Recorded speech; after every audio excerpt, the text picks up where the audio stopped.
राधे राधे। हरे कृष्णा। आप सभी का दिन शुभ और मंगलमय हो। आज के वीडियो में सूर्य देव के व्रत की कथा सुनेंगे। प्राचीन काल की बात है। भारत वर्ष के मध्य में सूर्यपुर नाम का एक अत्यंत वैभवशाली राज्य था। इस राज्य के राजा थे चंद्रसेन। राजा चंद्रसेन जितने पराक्रमी थे, उतने ही धर्मपरायण और प्रजापालक भी थे। उनके शासन में प्रजा सुखी थी, धन धान्य की कोई कमी नहीं थी। लेकिन राजा के निजी जीवन में एक बड़ा ही दुख था। राजा के कोई संतान नहीं थी। वर्षों बीत गए, लेकिन राजमहल की गूंजती हुई किलकारियां केवल एक सपना बनकर रह गई थी। रानी सुलक्षणा, रानी सुनैना और रानी सुमति, तीनों रानियां भी इस दुख से अत्यंत ही व्यथित थीं। राज्य वैद्य से लेकर बड़े बड़े ऋषियों तक से परामर्श किया, पर वे कहीं से कोई उपाय नहीं निकला। अंततः एक दिन राजा चंद्रसेन ने निर्णय लिया कि वे अब राजपाट त्याग कर प्रभु की शरण में जाएंगे। उन्होंने अपने मंत्रियों को राज्य का सारा कार्यभार सौंप दिया और वन की ओर प्रस्थान किया। उन्होंने मन में ठान लिया कि जब तक उन्हें संतान प्राप्ति का आशीर्वाद नहीं मिलेगा, वे अन्न जल त्याग कर कठोर तपस्या करेंगे।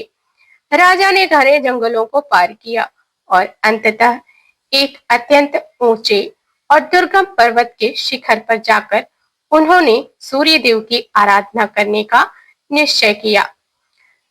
ज्येष्ठ मास की भीषण गर्मी में जब सूर्य आग उगल रहा था, राजा ने अपने चारों ओर 4 बड़ी धुनिया जलाई।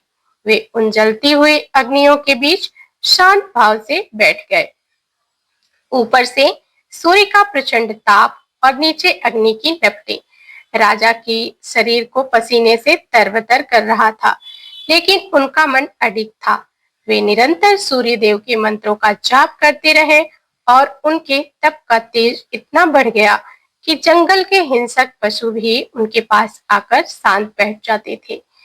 इसके बाद तपस्या उनकी शुरू हुई, जो वर्षा ऋतु में था।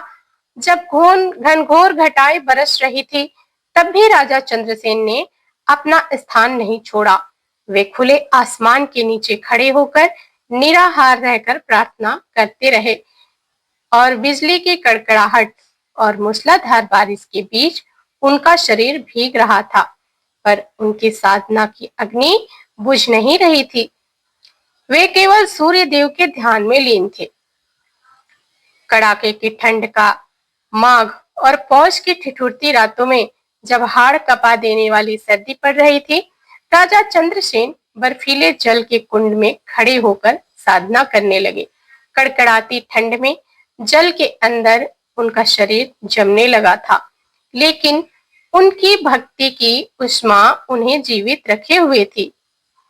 महीनों बीत गए, वर्षों बीत गए। राजा चंद्रसेन अब एक मानव नहीं, बल्कि तपस्या की साक्षात मूर्ति बन गए थे। उनकी इसी अटूट निष्ठा और निष्काम भक्ति को देखकर एक दिन आकाश से दिव्य प्रकाश पुंज उतरा। साक्षात भगवान सूर्य नारायण प्रकट हुए और उनकी आभा इतनी तीव्र थी कि राजा चंद्रसेन ने अपनी आंखें बंद कर ली। सूर्य देव की दिव्य आवाज गूंजी कि हे राजन, मैं तुम्हारी कठोर तपस्या से अत्यंत प्रसन्न हूँ। तुम्हारी भक्ति ने मेरे हृदय को द्रवित कर दिया है। उठो, तुम्हारी मनोकामना अवश्य पूर्ण होगी।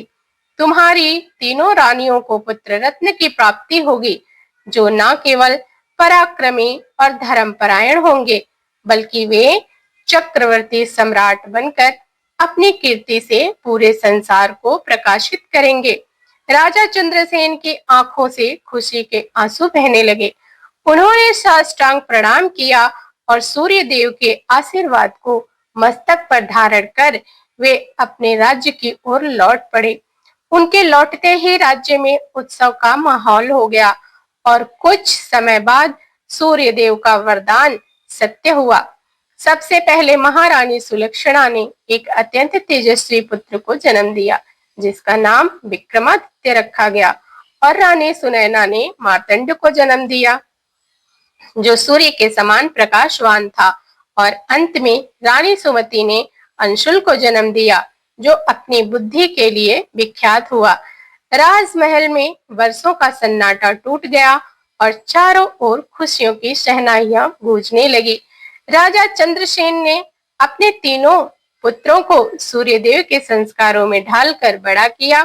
वे तीनों राजकुमार आगे चलकर अपनी वीरता, न्याय और सूर्य के समान तेज के लिए पूरे विश्व में प्रसिद्ध हुए।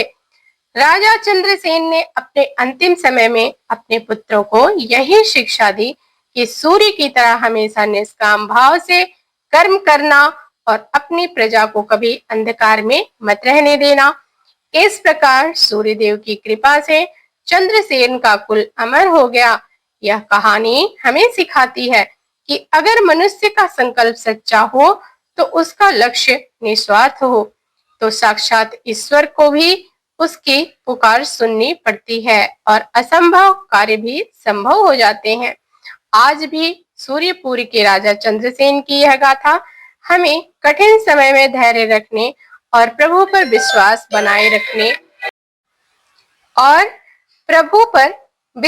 बनाए रखने की प्रेरणा देती है।